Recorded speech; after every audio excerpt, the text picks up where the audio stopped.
उत्तर भारतीयांच्या पोस्टरला संदीप देशपांडेंनी फेसबुक पोस्टद्वारे उत्तर दिलेले आहे। मनपा निवडणुकीच्या तोंडावर मुंबईत पुन्हा उत्तर भारतीय बटोगे तो पिटोगे अशा आशयाचं पोस्टर झळकावण्यात आलं होतं। त्याला संदीप देशपांडेंनी उत्तर दिलं। मराठीचा अपमान केला तर नहीं बटोगे तो भी पिटोगे अशी फेसबुक पोस्ट देशपांडेंनी केली आहे।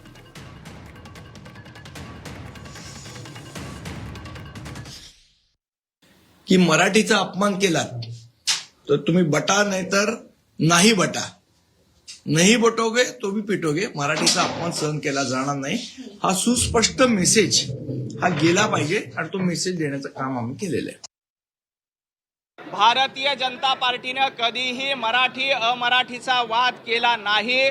उलट मनसेने कशा पद्धतीनं अमराठी माणसांना मारहाण केली, कशा पद्धतीनं प्रांतवादाच्या नावावर भाषेच्या नावावर सर्वसामान्य मुंबईकरांना मारलं, त्यामुळंच बटेंगे तो पिटेंगे अशा पद्धतीच्या पोस्टर काही ठिकाणी लावण्यात आलेले आहेत। मराठी माणसाचा द्वेष करायचा, परप्रांतीयांचा द्वेष करायचा, भाषिक वाद करायचा, मराठी अमराठी करायचं, मराठी गुजराती करायची ही परंपरा उभाटा गटाची आणि मनसेची आहे। नाही नाही, असं काही होत नसतं।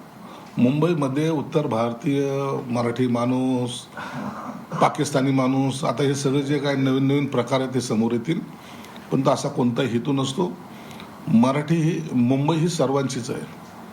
मुंबईमध्ये प्रत्येक राहणारा माणूस जो अनेक वर्षापासून आहे त्याचा अधिकार निश्चित मुंबईवर आहे। म्हणून पोस्टर लावल्याने, बॅनर लावल्याने काही मतामध्ये परिवर्तन होतं असं मानणारे आम्ही नाही।